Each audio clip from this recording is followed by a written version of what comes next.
Alrighty. Hello, everyone, and welcome back to the Bobby Valentine Sports Show. And we're back here in the regular studio with a couple new setups here, a couple new bobbleheads. We got a nice Kabuto here in the middle, nice little gift from Bobby out here. This is like one of the actual Kabutos that Shohei Ohtani ordered for the Angels that we're actually watching over here on MLB Network. Shohei's about to pitch. This is one of it's not as big, obviously, but it's a small replica of a Kabuto that the samurai warriors used to wear when they would do their sword battles. And Shohei Ohtani has one, and the Angels obviously wear it every time that an Angel hits a home run. So, pretty cool. We got one here on set in the middle now. So, pretty cool stuff. And we're going to jump right into our weekly recap. So, pretty interesting and fun week in Major League Baseball, right? So, there's a new two team has taken over the top spot in the American League.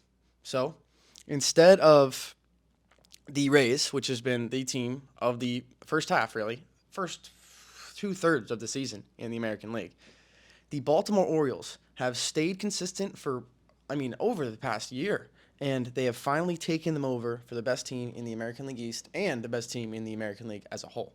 They just took 3 of 4 against Tampa Bay in the Trop in Tampa Bay, which is a very tough place to play when they're playing good. So good for them. Adley Rutschman and Gunnar Henderson leading this young Orioles team. Very fun to watch. They got Jordan Westberg. They got a lot of young stars that are making big contributions for this Orioles team. So it's a lot of fun to watch there. Ryan O'Hearn. Let's talk about him for a second. Ryan O'Hearn right now, his batting average is over 300. And if anyone would tell you that Ryan O'Hearn in July 27th is the day of recording of this video, almost August, Ryan O'Hearn is arguably the Orioles' most clutch hitter, and he's hitting over 300 on the season. Pretty ridiculous there. So Ryan O'Hearn, keep up the great season with the first place O's. See how that happens. It's very fun to watch there. We got a bunch of other guys contending too. Jorge Mateo, the speed of him, he's been playing very well. Anthony Santander has also been playing very well for the Baltimore Orioles. And Ryan Mountcastle, he started the year out doing very, very well, but he's been a consistent power hitter in the middle of that lineup for the whole season. So this Orioles team is fun to watch. And like I said before, I kind of said that I thought this was going to happen. I did not think it was going to happen so soon. Did not think it was going to happen so soon. But the Orioles are already making moves in the American League, jumping over the Rays. So really, really wild stuff there. We'll move on to something that I'm wearing today. I don't know if you can see this, but I have my Cell shirt on today. This is the Cell shirt that I received. I don't know if you can tell. It's a little big on me. Maybe a little wrinkled too. But I've been profusely washing and drying this thing on high heat so I can get it shrunken down because I got a double XL. And I want to wear it because the A's have been. This is from the original reverse boycott game, June 13th in Oakland at the Coliseum. I was there. Ridiculous atmosphere. The crowd was going nuts. Sell the team chants throughout the entire game. Stay in Oakland chants. It was really awesome to see.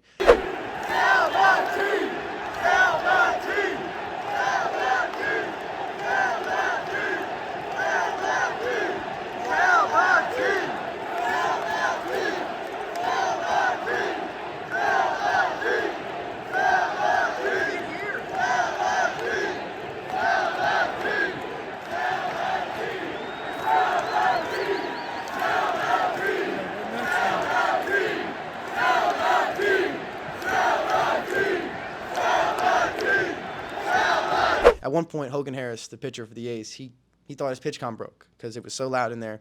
He could not hear a thing. So that was the first one. That's where I got this shirt from. So Tuesday night, the A's scheduled their third fan-organized boycott. This time it was called the Unite the Bay boycott because the A's were playing in San Francisco, just across the bay, against the San Francisco Giants. And they called for Giants fans to unite with them to keep at least help them keep the A's in Oakland because, next door neighbors right across the bay. Keep the Cross Bay rivalry, the Bay Bridge rivalry alive. It was at once a very big rivalry in baseball. There was a World Series between the two teams. Come on. They're trying to keep that history alive. So this is the third fan-organized protest of the season, like I've touched on. The first one being the first one where I got the reverse boycott, June 13th, where I got this Cell shirt, the neon green one. The second one was actually during the All-Star game, which I touched on a little bit in the All-Star episode. Go ahead and watch that. But at T-Mobile Park during the All-Star game, the the A's fans came out there and they gave these little cards out and they tried to do the same thing with everyone standing up in the top of the fifth inning and saying sell the team. And you could hear it on the team. During Brett Merker's at bat, you could hear the sell the team chants. But the other night at Oracle Park, during the top of the fifth inning, everyone stood up and it was initially meant for everyone to stand up for the top of the fifth inning, be silent for the entire first batter, and as soon as that batter ends, everyone chants sell the team. But I mean, given Giants fans, A's fans have been doing this protest all year. They know how it goes down. Giants fans, this is their first time. So everyone in the stadium is standing up for the fifth inning, and there's two sections in the outfield where the Oakland 68 organization and the Last Dive Bar, they have 100 tickets in these two sections, the two organizations that run these protests. By the way, great fan groups. Keep doing what you're doing. Love you guys. But they have two sections in the outfield, so they're preparing to do their chant. They're waiting for the up at the end. But before the Oakland fan groups that were there were even able to start doing the chant started ringing throughout the entire stadium, from behind home plate, from right field, from the third base line. You could hear it from everywhere. On the broadcast, Dallas Braden and Johnny Doskow didn't say a word for the entire first batter of that inning, so you could hear it. And you know that was on purpose. That was a really great move from Dallas and Johnny Doskow. Great move there that they didn't even say a word. So they let the protest chants and everything ring through. So that was pretty awesome to see. Another thing that they had there, they gave away black cell shirts. So I have a green cell shirt on now. This is what they were giving away at the reverse boycott in Oakland. They were giving away black cell shirts, which in my mind, I guess, to Giants fans. So if they don't want to wear green, they guess they could wear a black cell shirt because it's still unifying both the teams. Pretty interesting idea there by the Oakland 68 and the Last Dive Bar organizations there to make it black. So I kind of want a black cell shirt now. I actually tweeted out I want to find one. So if someone can find me a black cell shirt, I'd love to get that. So the Giants starter, Alex Cobb, couldn't hear his pitch cop there in the fifth inning. When the sell the team chants came in the fifth inning at Oracle Park, he was on the mound. And he threw the wrong pitch because he didn't hear what the pitch comp said. So he just threw a completely wrong pitch to his catcher because of how loud A's fans and Giants fans were doing that boycott. So unbelievable. You could hear him throughout the entire game. That part was the loudest, but thank you, A's fans. Thank you, Giants fans. That was really cool. As an A's fan watching from home, that was a very cool thing to see. Even last night on Wednesday night, you could hear sell the team chants throughout the game. So really cool stuff there and unbelievable, really cool stuff to see from the A's and the Giants fans. So now we're going to move into my favorite segment of this weekly recap. It's going to be our outfield play of the week. So this week, our outfield play of the week is another center fielder. We're going with the center fielder so far. And if you've noticed, well, obviously the last two were both Cedric Mullins making a play against the same player, actually, in Byron Buxton. This week, we're going with another lefty center fielder from the Detroit Tigers this time. We're going to go with Riley Green. So Riley Green, on a day actually when they were wearing their throwback jerseys, was playing center field. Jake Cronenworth hits a ball into left center field. He comes on, and it looked like Riley Green thought he was going to catch this ball, maybe on the run, maybe a shoestring catch, and that ball kind of took off on him. As a lefty, that ball's slicing away from him. That's a tough play. So Riley Green immediately breaks on the ball, and you can see he kind of thinks he's got it. And then at the last second, he's like, oh gosh, I need to lay out. And he lays out, kind of does this weird awkward dive where his arm is almost extended behind him a little bit and made this crazy play. So Riley Green, unbelievable play there. Great play there in that Tigers game, even though it was a very lopsided finish, but at least he's still playing hard in center field there. Got to love the center field play there from Riley Green. So we're going to move on now from our weekly recap, and we're going to go on to our Game of the Week segment. We're going to do this one now every single week, the Game of the Week. So this is going to be a segment where I break down, I think, the most interesting game of the week of every week that I've been watching baseball, because I watch a lot of baseball. Right now, we got baseball in the corner, and look at that. Shohei Ohtani is taking his first step out of the game as the starting pitcher in the top of the first inning. He's got a 2-0 count here. Michael Lorenzen working to him. Runner on first. Ooh, took a slider on the outside for strike one. We're going to get back this one, actually. So this is game 2 of the series that we're watching here from the Tigers and the Angels, right? Shohei's on the bump today. Michael Lorenzen on the bump for the Tigers, as I just said. And the Angels, actually, and the Tigers, they were postponed yesterday. There was a bunch of rain in the Detroit area, and they weren't able to get the game in yesterday. And our Game of the Week is from the first game of this series, which was actually on Tuesday. And this will be game 2 because they're playing a doubleheader today. So, right after Shohei hits, because, that's must-watch TV at all times, we're going to get into this game of the week, which is game 1 of this series. Ball in the dirt there, 3-2 to Shohei. So, of course, as the starting pitcher, he knows how important it is to make the opposing starting pitcher work. So, in his first at-bat, in this top of the first inning, already with a man on first and nobody out, what's he do? He works a 3-2 count against Michael Lorenzen. So, Shohei Ohtani always playing the game within the game, even when he's on the bump, hitting second, doing everything like an absolute unicorn that he is. Fouls off a pitch there to keep himself alive at 3-2, making Lorenzen work. Keep making him work. Ooh, and Lorenzen gets him looking. Shohei thought that ball was on the inside part of the plate, but umpire didn't agree, brung him up there. So Shohei's gone. And we'll get back into our game of the week. So on Tuesday, first game of this series between the Angels and the Tigers, was an unbelievable game. Didn't look to be that way for 8 innings, eight and a half innings. Didn't look like it was going to be a ridiculous game. So before yesterday, and still, really, it's been reported by Tom Verducci that Shohei Ohtani will not be traded by the Los Angeles Angels. Apparently, he's staying with the Angels. They're going to try to make some moves, which I'll get into later with our trade deadline segment. But they don't want to trade Shohei anymore. And when I wrote this, apparently, it was still a question mark, right? So any game that the Angels were playing really was make or break for Shohei Ohtani, especially against the Detroit Tigers. You have to sweep the Detroit Tigers if you're the Los Angeles Angels, if you want to keep Shohei Ohtani, right? So Mickey Moniak in this game probably had 4 heart attacks, an aneurysm, and about 3 cardiac arrests during the 9th and 10th inning of this game. So we'll get into it. The Angels had a 6-2 lead going into the 9th inning, right? 6-2 lead. They scored a run in the 9th inning to make it 6-2. They're up by 4, right? They don't even have to bring in Estevez. They're chilling. They're at Detroit. All they've got to do is just finish this game. And we have the highlights for this game in the 9th inning. We're going to pick this up here in the 9th. So Riley Green here in the bottom of the 9th inning, 6-3 ball game now.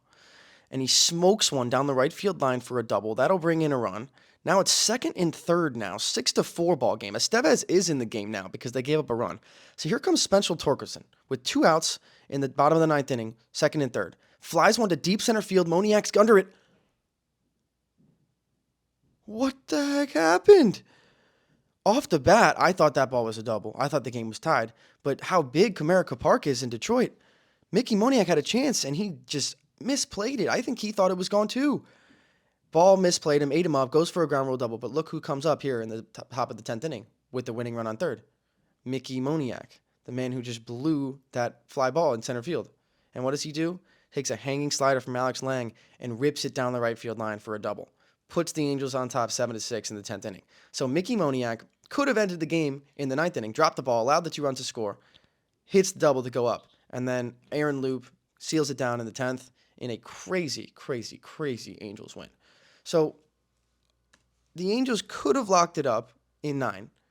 Mickey Moniak had a good opportunity to do that with the fly ball that stayed in the ballpark. Carlos Estevez was freaking out.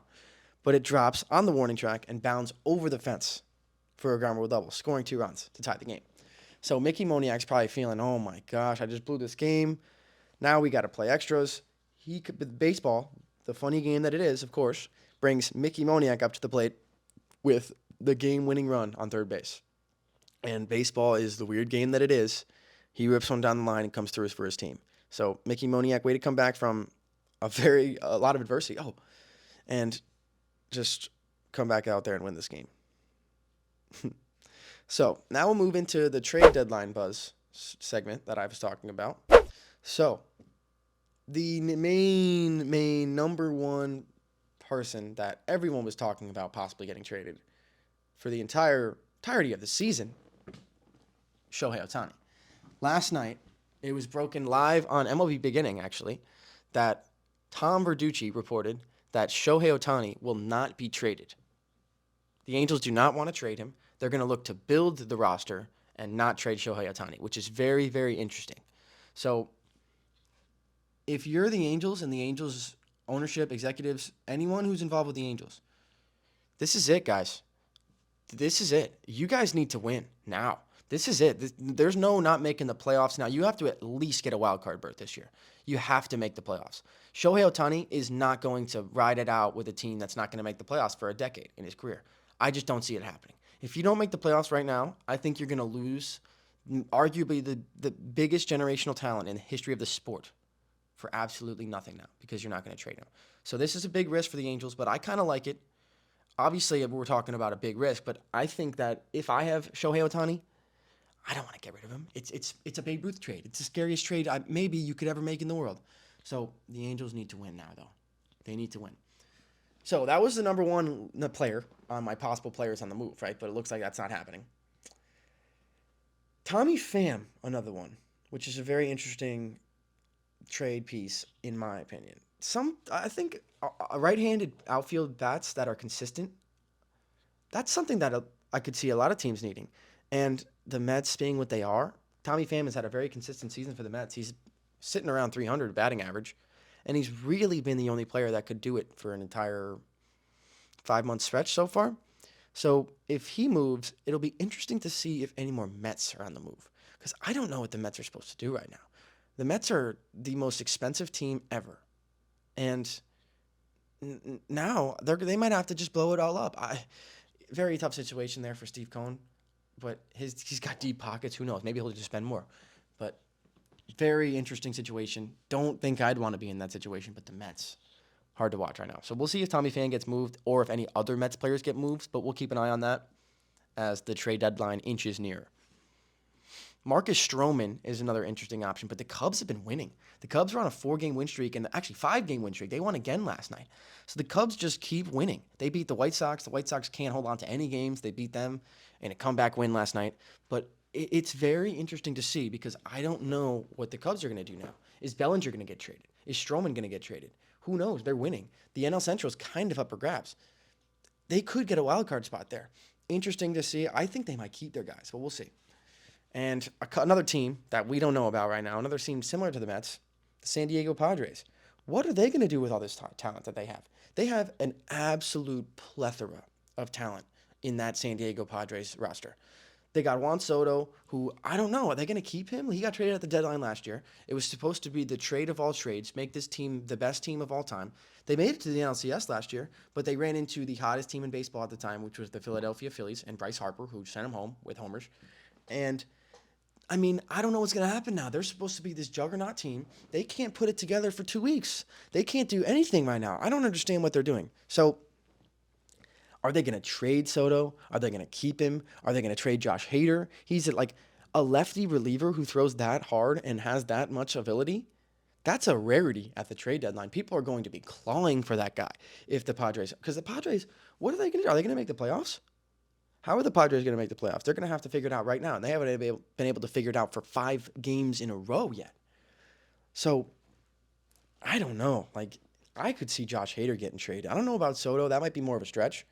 But Hader, I could definitely see getting moved at this deadline. A lefty reliever who is very deceptive, throws hard.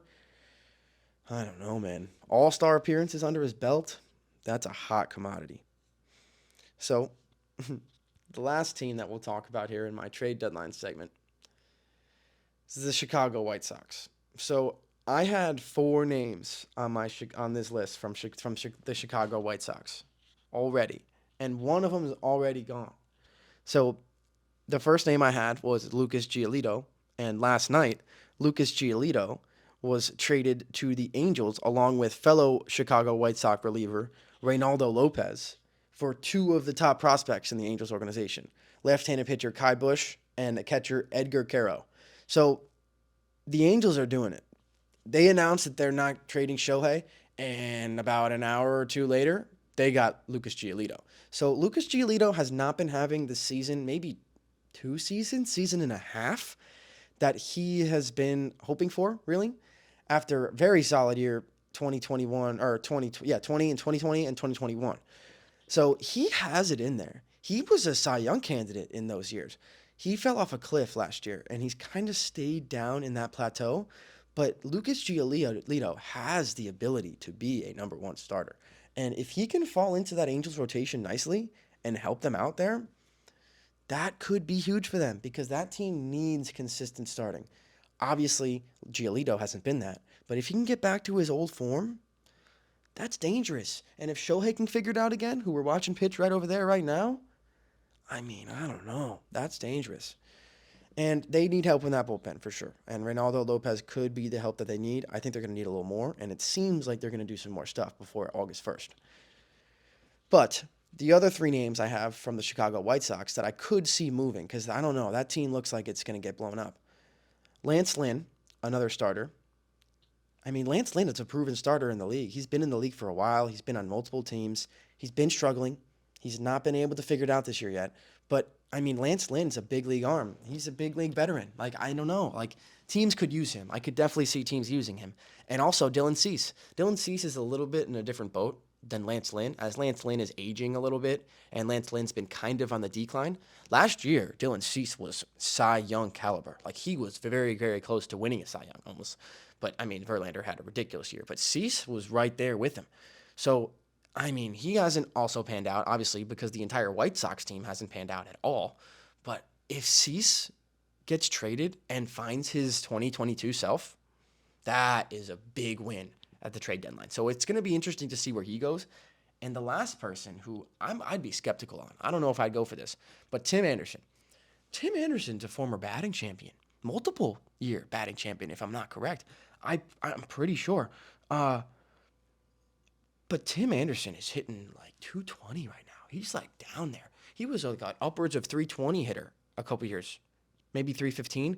But Tim Anderson has always been a contact guy, and now he's seemingly falling off a cliff. And it's really weird to see.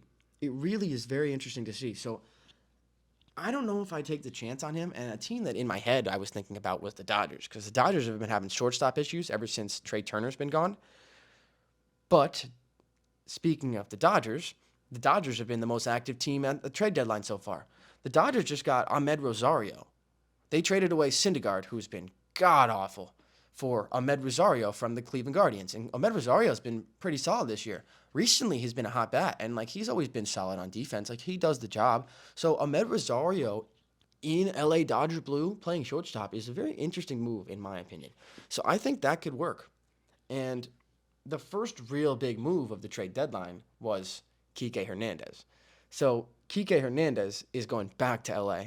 He's going to be rejoining the Dodgers, and he's already played his first game for the Dodgers. He played yesterday, and you could see a video of him in the dugout. He's loving it. He's having a good time, dancing around, having a good time. But what's today? Today is July 27th, right? The Red Sox had a planned Kike Hernandez World Baseball Classic bobblehead for August 9th. About 2 weeks away from now, less than 2 weeks away from now. That's supposed to go right here, guys. What are they going to do about that? I've been looking it up for the past couple of days. No word. Are they still going to give out the bobblehead? The guy's not on the team. The guy's all the way across the country in LA. I hope they still give it out. I'm trying to get a bobblehead, but like, come on. I saw the guy play for Team Puerto Rico in the World Baseball Classic in March, so I really want that one. That's one I want most this summer. So we're going to figure out what they're going to do with that bobblehead. I'll keep you guys posted. I'm going to have to figure that out because I'm going to that game, and I'm getting that bobblehead if they're doing it. That's for sure. I mean, it's not even a Red Sox bobblehead. He's wearing a Team Puerto Rico jersey. So, come on. Just give it out. Just give it out. So that's going to wrap up our trade deadline segment.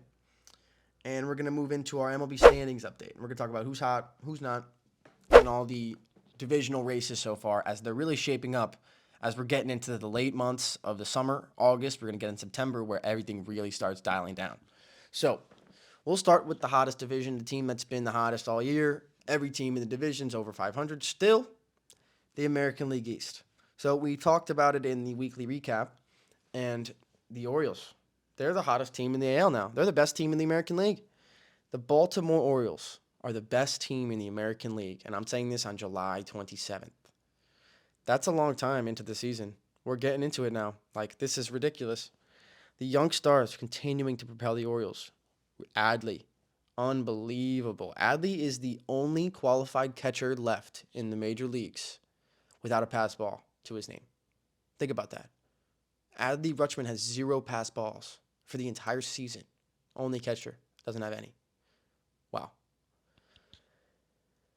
And I mean, the Orioles, they got him. They got Gunnar Henderson, who's been unbelievable, making ridiculous plays up the middle against the Rays. They have Jordan Westberg hit his first career homer against the Phillies earlier this week. Like, that team is good, and they have more guys on the rise. Niner Cano has been hitting a couple of struggles recently, but Felix Bautista is still as dominant as ever. So the Orioles, early on in the second half, that Orioles prediction looking good. Like I said before, I didn't think it was going to happen this fast, but the Orioles are already coming around and playing great, great, great baseball. But will they make a move at the deadline for some pitching? They only have like 4 or 5 days left. Like, they're going to have to get something going. Like, I think that they should add a starting pitcher. Like, Dylan Cease to the Orioles would be a very interesting trade for me. That would be crazy. I was just talking about Dylan Cease.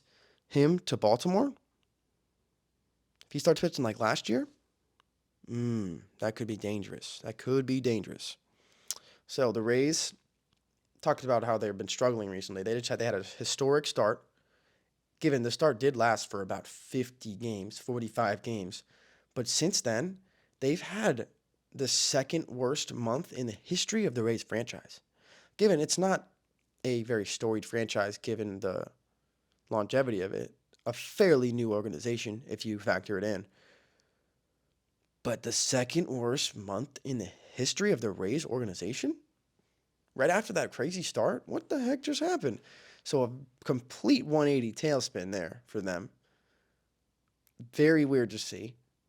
Kind of seems like it's going to continue. Like they lost yesterday to the Marlins 7-1. Not looking good. Zach Eflin got hurt.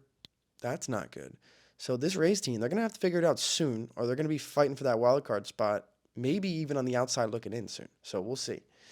So we're going to see how interesting this gets if the Rays can keep up with the Orioles, because I think the Orioles are not stopping anytime soon. I think they're just going to get better.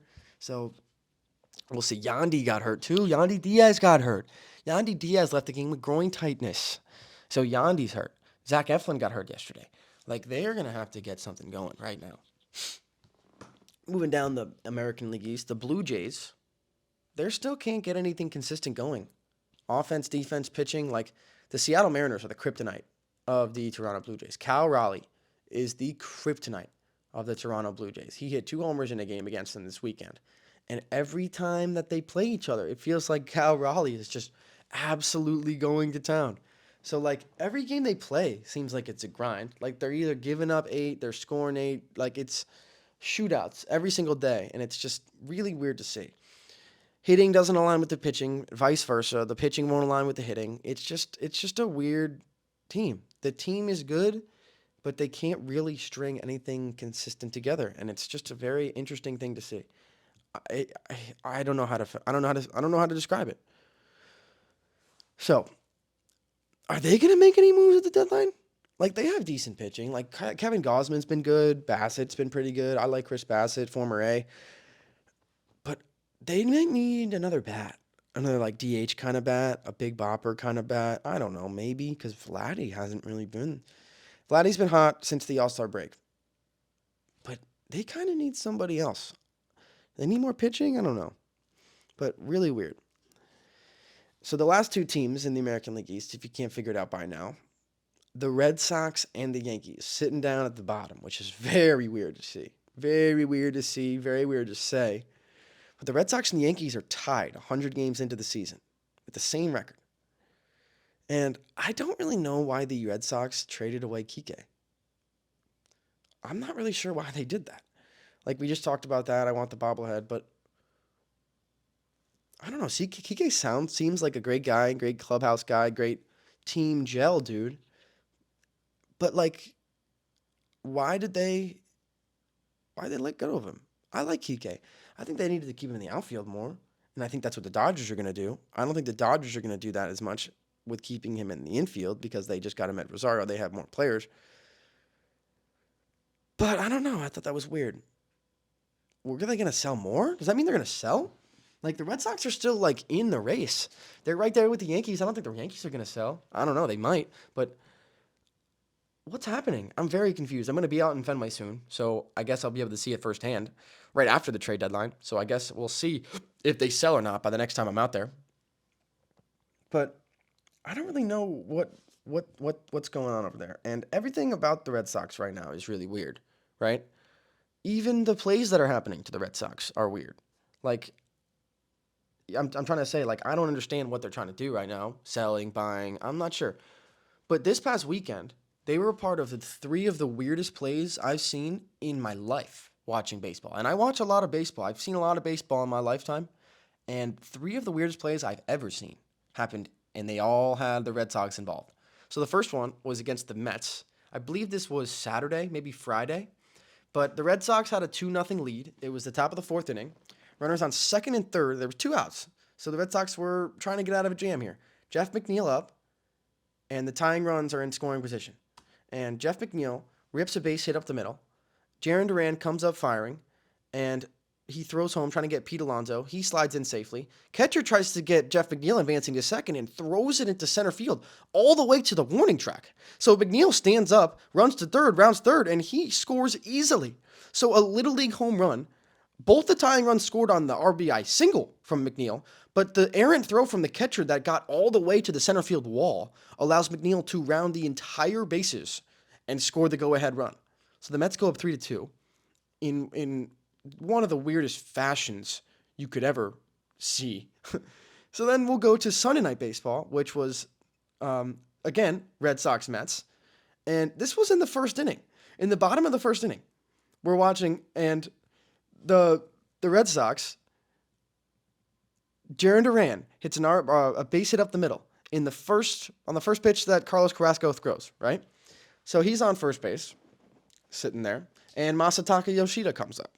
And Yoshida, who has been very hot, he's leading the American League in hitting. He's hitting like 320 right now. Masataka Yoshida's been very good. All-star snub that I didn't talk about. But he pounds one into the ground to third baseman. Great pick from Beatty. He throws to first, and Jarren Duran never stops. He going first to third. And Pete Alonso fires to third, throws to Carrasco. Carrasco can't hold on. Ball trickles down the left field line. So Duran tries to score. Mark Canha backs up, throws home, and gets him out. So a 5-3-1-7-2 double play. 5-3-1-7-2 double play. So Duran tried to get from first to third on a chopper on the throw to first, and he slides into third as Carrasco can't corral the ball. It gets away, and Mark Canha, smartly backing up, fires it into home, and they tag out Duran at the plate. So a very, very unconventional double play. And this is in the first inning. Those are the first two outs the Mets got of the game. That ridiculous double play. So one of the weirdest Little League home runs I've ever seen, and then one of the weirdest double plays that I've ever seen in my life happen in the same series, Mets Red Sox. So already very weird things happening at Fenway Park. I'm not really sure what's going on. I'm excited to get out there soon because a bunch of weird stuff's going on. So then we'll move on to the next series. And it's Red Sox Braves. It's 2-1 game. The Red Sox are winning. Charlie Morton's on the mound. The Red Sox have runners on first and second, right? Nobody out. Bottom of the third. First and second, nobody out. And Tristan Casas is up, right? And he's going to lift the fly ball into shallow right field. And you can clearly tell that Michael Harris is going to make this play. What are the runners doing? Michael Harris makes the play, throws on the run to first to get a double play. And Yoshida, who's already off the bag, decides that as Michael Harris is throwing the ball back to first to start to get a double play, he's going to run back to second base, tag up again after he was halfway to third, run back to second, tag up, and then go all the way to third and get thrown out by Matt Olson. So Michael Harris catches it. On the run, one hop throw to first for a double play. And Yoshida goes back to tag, and Olson throws him out by 5 feet. Riley makes a nice pick and tags him out, but what was Yoshida doing? What was he trying to do? No hesitation from Olson, strike to third base. What just happened? What just happened there?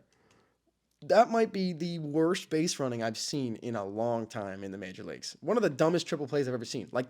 I feel like, in my opinion, for a triple play to happen, one of two things is going to happen.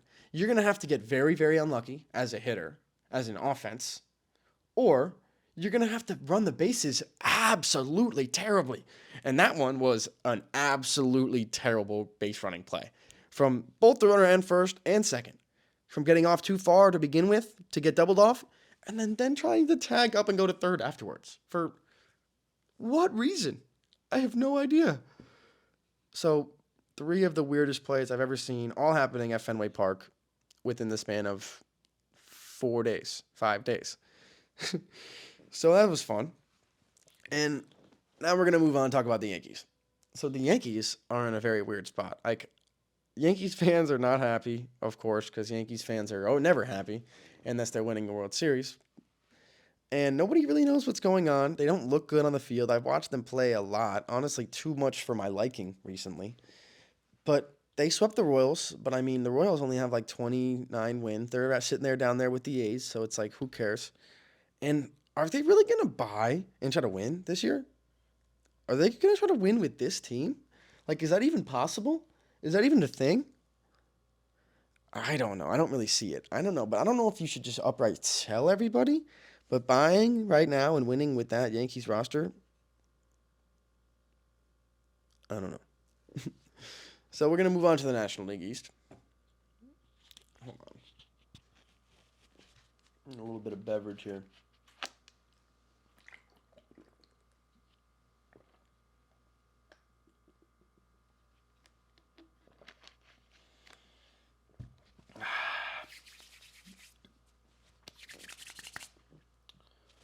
All right, so to the National League East we go, and the Braves, the best team in baseball, the team that's on a different level than everybody else, really in the league, in the National League for sure. The Atlanta Braves, and this offense is just dominant.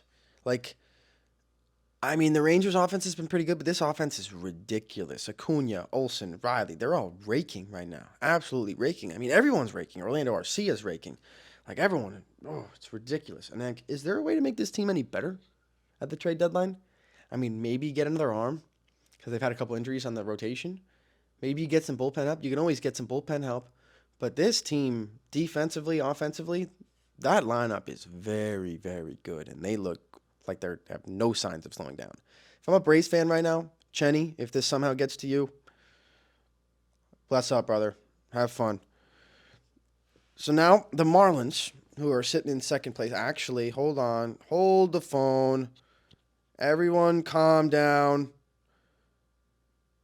The Marlins are in second still by half a game. The Miami Marlins are struggling. They have been struggling mightily since the All-Star break. They might be the worst team in baseball since the All-Star break. They didn't get their first win until Sunday. They lost 8 games in a row to start the second half. And they didn't get their first win until they had a walk-off on Sunday by Luis Arias. And they brought the right field in for Luis Arias to play infield because he's so good.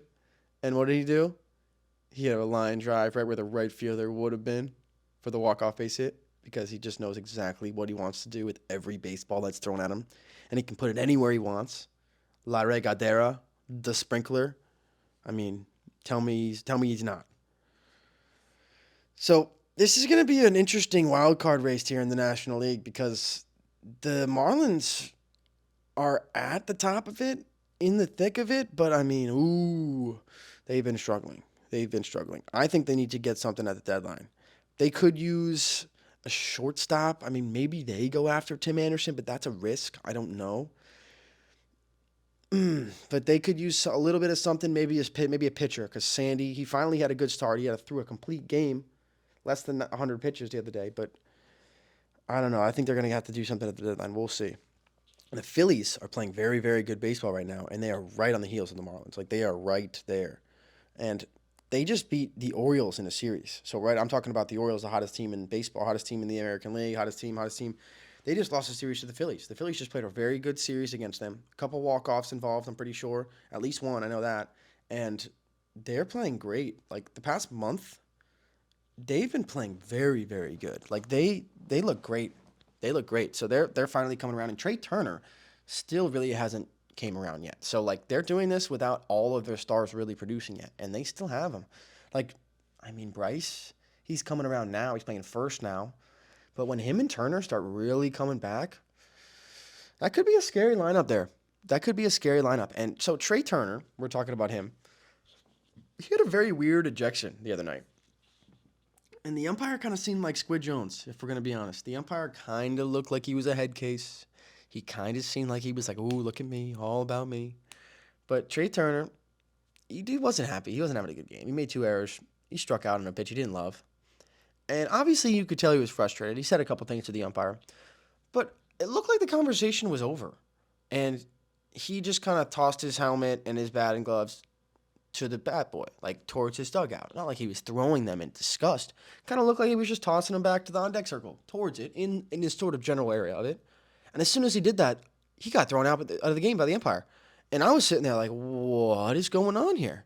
Like, why is he getting thrown out of the game for this? It looked like he wasn't even doing anything. And that's what he said. You could read Trey Turner's lips. He said that I was just throwing my stuff to the bat boy, dude. Like, I was done with you. I was over it. Like, what are you talking about? No. Stop it. Stop it. Shohei just went deep. Shohei just went deep as a pitcher. In Comerica Park, off Michael Lorenzen to dead center field. Stop it. Oh, I'm wrong. Never mind. He flew out to the warning track. Oh, boy. Sorry, guys. Got a little too excited there. Sorry, so back to Trey Turner. Got thrown out of the game for no reason from a Squid Jones ump.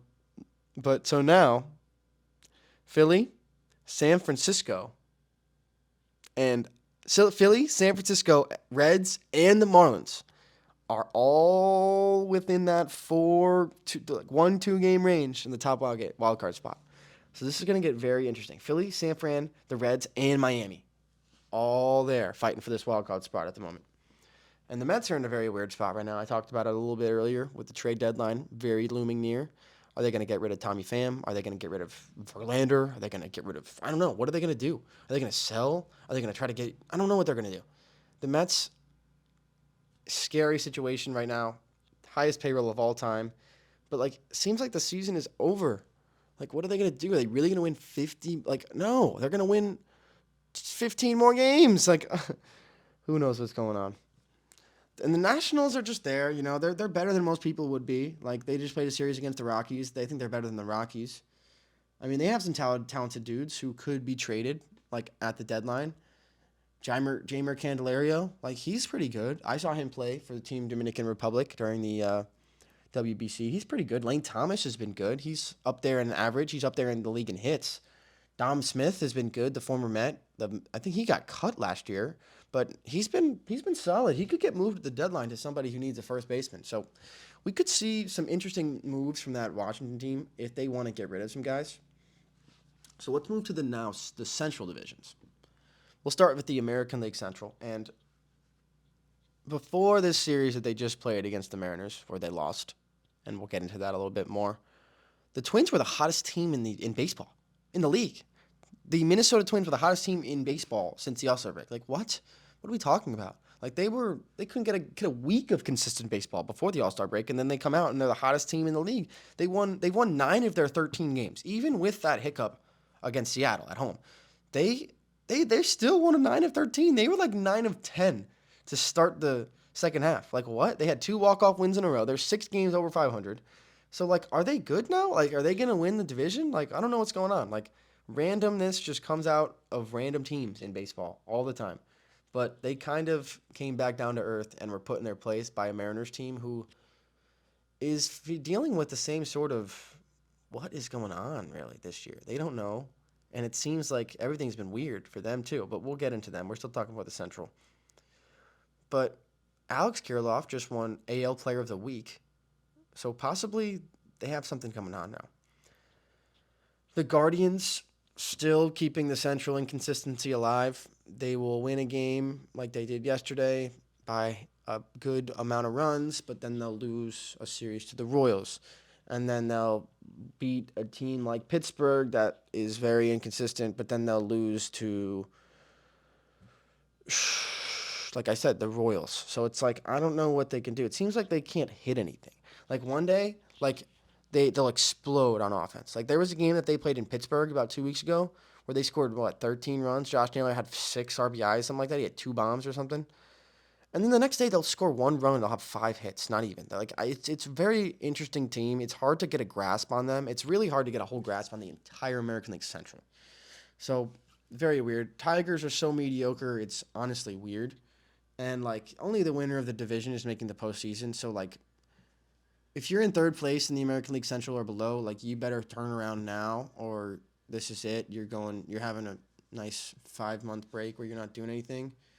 So it's like if the Tigers want any chance, they're gonna have to somehow string together a bunch of wins, and I guess it could start today against Shohei, but they're losing 1-0. So I don't know. We'll see. The Angels are very weird, so we could see what happens. And I think the White Sox are gonna end up blowing this team up that they have, which is very weird to say because they have so much talent, but I just don't see a way for them to figure it out. This is the second year of them underperforming, right? Second straight year of them underperforming, and this one's worse than last year. Like they made the playoffs 2020. They played us, and we beat them in the playoffs. The only time I've ever seen my team advance in the playoffs was 2020 American League Wild Card Series when the A's beat the White Sox in Oakland. That's the only time I've ever seen my team advance in the playoffs in my entire life. So holds dear and near to my heart. But ever since then, that White Sox team can't figure it out. They've been the epitome of inconsistency since then. And this year, it's not even inconsistency, it's just bad. And they're just blowing games left and right, and I think they're going to blow up the team. So, really weird. And I've touched on this a little bit, but the Royals, they're just as bad as the A's. They really are. Like, they only have a couple more wins, and we're going to see two historically bad teams in the MLB this year, in the history of the MLB this year, the Royals and the A's. And it sucks that I have to say this, but John, please, John, sell the team. Please sell the team. Like, it's over. All right. So now we'll move into the National League Central. And the Milwaukee Brewers have absolutely had the Cincinnati Reds number this year. They've had their number. The Reds, ever since Ellie De La Cruz has been called up, they've been very good against every team that's not Milwaukee. Every team that's not Milwaukee. They can't beat the Brewers. So the Brewers just beat them again, the Reds, in a series, and it's like they beat them every time. But they've played so many games against each other in the past 3 weeks. Like, why did MLB schedule all the Brewers-Reds games within a month of each other? Every one of them, like it seems. So, like, they just played each other. They finished the series. The Brewers beat them again. But that's the last Reds-Brewers game for the entire year, which I think is weird. I'd love to see teams that are fighting for a division race play each other in September. But, I mean, I guess it'll just be harder for the Reds to make up ground now that they're not playing. But just weird. And so this past weekend, Sal Frelick was called up by the Milwaukee Brewers. And he had one of the most remarkable debuts I've ever seen, ever. One of the most remarkable debuts in the history of the league. And shout out to Lucas Stallman, who I was just with in LA with Bobby, one of his boys from Boston College. So he was at these games. But in Sal's debut, he went 3 for 3 with the game-tying RBI single and the game-winning RBI sac fly. So he already had his first career hit on an infield single to short, his second career hit on another single in the second AB. So then he comes up, or then the top of the sixth inning comes around, right? He's playing right field. Close game. They're down by 1. High fly ball hit by Marcell Ozuna to right field. And he robs a home run. He takes one away. And it's his first career game, his sixth. Welcome to the field, dude. Great play. Still the sixth inning, 1 out later, 2 outs in the sixth inning. He made the first out by making that ridiculous jumping catch at the wall. 2 outs, almost an identical play. This time way more into the right center field gap. He's on the run, makes another spectacular on the run leaping catch at the fence. 2 of the 3 outs in the sixth inning were ridiculous web gem plays by rookie in his first career game, Sal Frelick. So the baseball gods have their ways of doing things. And obviously, Sal Frelick comes up in the bottom half of the sixth inning with the tying run on second base. And what does he do? Pokes one through the 5-hole for his third hit of the afternoon in his third career plate appearance for the game-tying single. So, out of a storybook right there, the sixth inning for Sal Frelick. And then what happens? The baseball gods weren't done yet. The 2 innings later, he comes up with the go-ahead run on third base, and he hits a sac fly to put the Brewers ahead, which eventually held. So he had the game-tying RBI single and the game-winning RBI sac fly. And he made 2 web gems in the field in his first career game. Salfrey, like, have a day. Have a day. And I hope you're able to stay in the league because that was unbelievably fun to watch. So, now we'll talk about the Reds a little bit, right? Now we'll talk about the Reds. I just talked about that Reds-Brewers series that just wrapped up. The Brewers took a series against them, right? Let's dive into a couple highlights from that series. So, in Game 2 of the series, Ellie De La Cruz was in the leadoff spot for the Reds. And he was leading off the top of the first inning. And in his first at-bat, third pitch of the game, he hits a high fly ball to center field. Joey Weimer goes all the way back to the fence at the warning track, sizes up the fence, leaps, and makes an unbelievable catch to rob De La Cruz of a home run. The third pitch of the ball game. Jumps up, leaps, pulls it over the fence, pulls it back for the first out of the ball game. So in Ellie De La Cruz's first at-bat of the game, he goes yard, but Joey Weimer pulls it back. So what are the Brewers scoreboard monitor people, the people that work the scoreboard in Milwaukee, what do? They put on the scoreboard for Ellie De La Cruz's next at-bat, almost hit a home run in his first at-bat, but didn't. They had to include the almost, but he didn't. Don't know if that was a smart move by the Reds or by the Brewers scoreboard people, because the first pitch that Ellie De La Cruz saw in that next at-bat, he absolutely smoked a changeup low in the zone over the Toyota Sequoia that's sitting in right center field in Milwaukee, and it ends up leaving the ballpark. He hit a ball 450-something feet that ends up leaving the ballpark. Look at that ridiculous bat flip. He's fired up. And, like, what? Ellie De La Cruz is not somebody to be messed with. He's already seen the Nationals and Dave Martinez try to mess with Ellie De La Cruz and check his bat. And we saw how that happened when he ended up going deep and told him to check it again. So this time they troll him on the scoreboard, and he just decides to up and leave the building with a 460-foot blast. So Ellie De La Cruz is still on a different planet. And I think I say that sentence every single week. Ellie De La Cruz is on a different planet, or Shohei Ohtani. Those two guys just continue to put up the most ridiculous highlights that we can see. And I love it. I'm all here for it. Just keep it coming. And the Reds are just filled with young talent, obviously, like led by the ridiculous Ellie De La Cruz, but they still have a lot of interesting players. And the Reds apparently are shopping Jonathan India. Why would the Reds shop Jonathan India? Why would they do that? He's like their veteran. He's been in the league for 2 years. He's like their veteran presence. He's the only player in the National League that's played in 100 games, all 100 games for the team this year. I am not on board with trading Jonathan India, but if the Reds want to do it, I don't agree, but they can. Give him to us. Not going to happen. But Christian Encarnacion Strand is the newest baby Red, as I like to call him, and he hit his first career homer the other day, earlier this week. And Christian Encarnacion Strand, that name is the longest name in the history of the MLB. Christian Encarnacion Strand, the longest name in MLB history. How about that? Pretty crazy. So I hope he's good just for that factor. And I'll bring up the fact again that Philly, San Fran, Miami, and the Baby Reds are all within one game of each other for a wild card, for the top NL wild card spot. So that is going to be fun. And the Cubs have been playing good recently. Like I said, 5 straight wins. They're 4 games over 500. And, I mean, this division is probably going to be either the Brewers or the Reds. But the Cubs are making it interesting. They're making it hard on themselves, honestly. Like, what are they going to do at this trade deadline? Like, are they going to get rid of Stroman? Are they going to get rid of Bellinger? I don't know. They're still winning games. Like, it's a very weird place to be. Not a place I'd want to be if I was the GM of the Cubs. And the Cardinals are not relevant, and it's getting really weird. To be honest, it's really weird. It's starting to freak me out. There's no St. Louis Cardinals that are involved. Like, Goldie and Arenado are still nasty, but, like, what? Why? The Cardinals mean nothing. Like, it's so early, And I say this every week, but it's so early for the St. Louis Cardinals to be done. Whoa.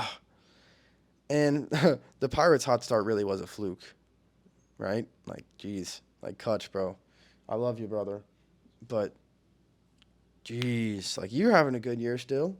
But, like, Pirates started off like, whoa, are they going to be good this year? No. They're not. They're in last place. And I really hope they don't trade Kutch. I've been hearing everything. I've been reading trade rumors saying they're not going to trade Kutch. And I really, really hope they don't because I need to see him play in Pittsburgh. And I never have. So then we're going to go to the Western divisions, start with the American League. And the Rangers are still playing good baseball. They're still winning games. But the Astros are gaining on them. And it's scary. The Rangers' offense is still very, very dangerous. Marcus Semien just hit his 200th home run earlier this week. But the pitching is starting to become a little bit of a problem. And so the Rangers and the Astros just wrapped up a series last night. And the series wrapped up with a very handed 10-run, 13-3, I believe, Texas Ranger win. I think the Astros took the series, but the Rangers just beat them by a lot. That series ended in some very bad blood. So last night was the first game that Yordan Alvarez and Altuve played together since they've been recently on the IL. Their first game back for both of them. So two big names back in the lineup for the Astros. And in Yordan's very first at-bat off the IL, he missed about 40 games. His first at-bat off the IL, he took a fastball off the shoulder, like almost hit him in the head. Like he turned away, hit him up here in the shoulder. So kind of scary stuff there. So Marcus Semien came up to the plate about an inning later, and he took another high fastball, similar spot. He's a righty, so he turned the other way. Up here, high back, almost on the neck.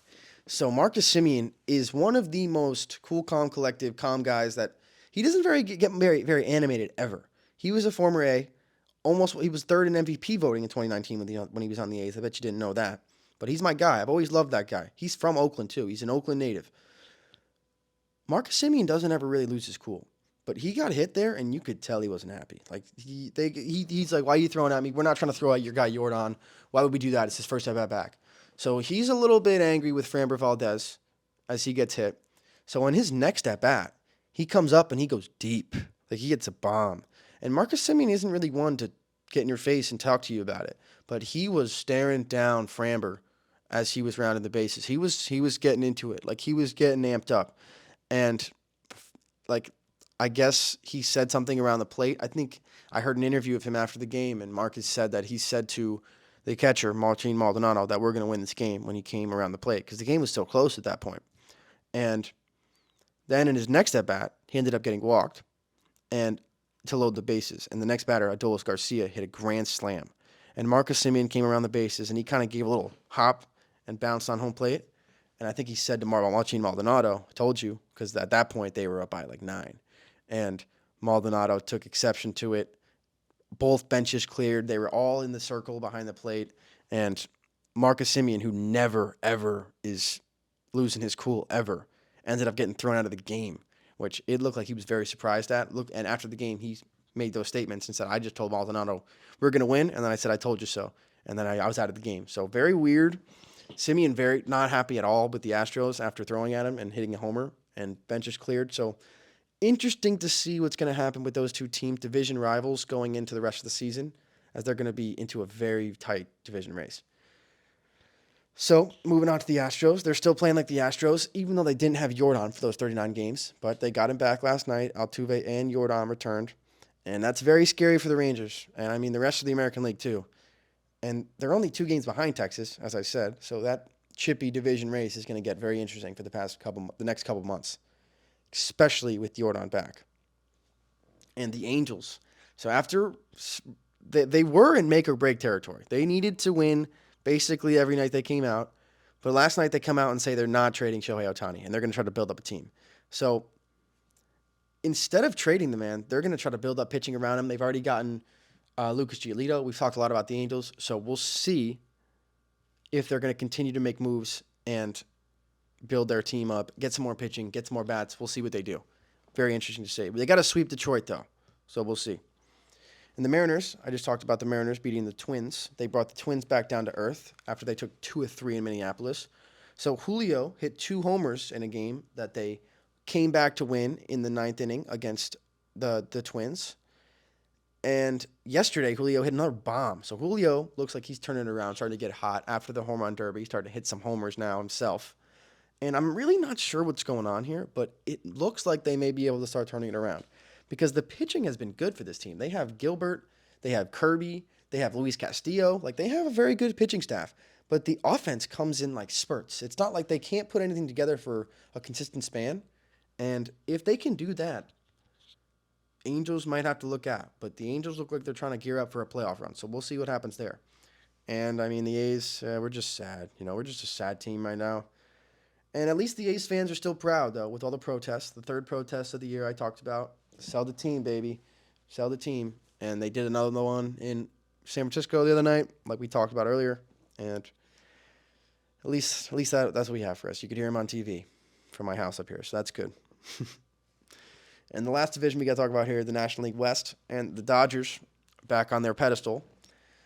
And I guess I predicted this one wrong here. I was thinking Rangers and D-backs, and it looks like it's going to be Astros and Dodgers. So the Dodgers back on their pedestal. They got Kike back, but it's an interesting trade, really, because is he going to play infield? I don't know. I kind of don't think they're going to, but they do kind of need a righty bat in the outfield. They got Jason Hayward. They got Outman. They got a lot of lefties out there. So if he can slot himself into the outfield and play consistent offense for them, that would be good. He might play some short, though, if Miguel Rojas doesn't stay healthy. But they just got Ahmed Rosario. So, it looks like he's going to be their shortstop now. So it's going to be interesting to see over the next week or two, to see how the Dodgers are using these 2 new pieces, Kike Hernandez and Ahmed Rosario. Who's really going to slot what? Are they both going to be everyday players? Are they going to be kind of platoon guys? I don't know. We'll see. And the D-backs, who was my team that I thought was going to be the young hot team, they've been struggling since the All-Star break. They need to get it going now. Struggling. They need to get it now. They can't fall behind the Dodgers by more than 5 games, and they're at 4 right now. And if they get down to 5, and if it gets anything more than 5, I think they're done, and they only can get a wild card spot. So this prediction of mine for this hot, young D-backs team looks like it's sputtering out of control here. But Corbin Carroll is still consistent, and he's the 6th rookie ever to hit 20 bombs and have 30 steals in a year. It's not even August. It's the 27th of July. So, I mean, he has time to build those numbers. So, very crazy to see that Corbin Carroll is continuing to do what he does.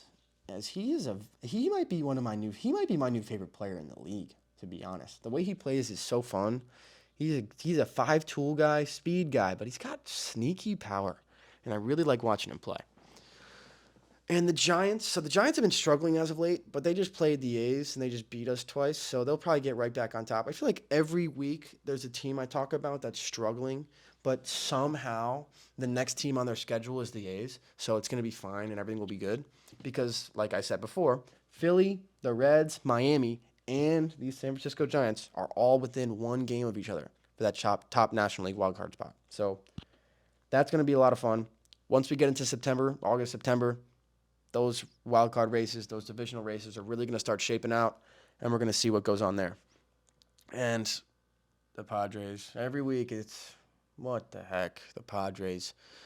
But are they going to sell? They kind of have to. It really would be a shame with, the moves that they made to make this team better. Like Soto last year, the signings they've made. They're spending a lot of money. It's 5th. I think it's the 3rd highest payroll in baseball. But, I thought this team was going to compete for years. They were in the NLCS last year. I thought they were going to be, a dangerous offense with, a good pitching staff that they have. But it just looks like they're going to have to sell. So, very disappointing there. But we'll see what happens in the next 5 days before the deadline. And the Colorado Rockies, they're kind of just there, I mean, nothing really special. They have Brian McMahon. They have Nolan Jones. But, I mean, they're okay, They just blew a couple games against the Nationals. And I think the Nationals are better than them. But not a very exciting team overall here. But, okay, so that wraps up our divisional races. And we're really getting into the thick of it here. We're at the end of July. August is coming up right around the corner. August, September. Things are going to start really heating up in these division races. So hopefully we're going to get these things going. We'll see what happens. And that's all the time we got for this time. And you can follow me at Framp_4 on Twitter, Framp4 on Instagram. Make sure to follow the BV Sports Academy on Instagram, Twitter, TikTok. Check out all the websites, bvacademy.com. And we actually just started the new channel right here. We're the Bobby Valentine Sports Show. So everything's connected with BVSA Sports Academy, Instagrams, and all that. But go and follow us with the Bobby Valentine Sports Show on Instagram, TikTok, Twitter, all the platforms. Follow us on Instagram. Follow the Clips channel. We'll have everything going for it, and we're going to start posting regularly, get everything out, multiple videos a week. So stay tuned for that, and we'll see you later. Peace out.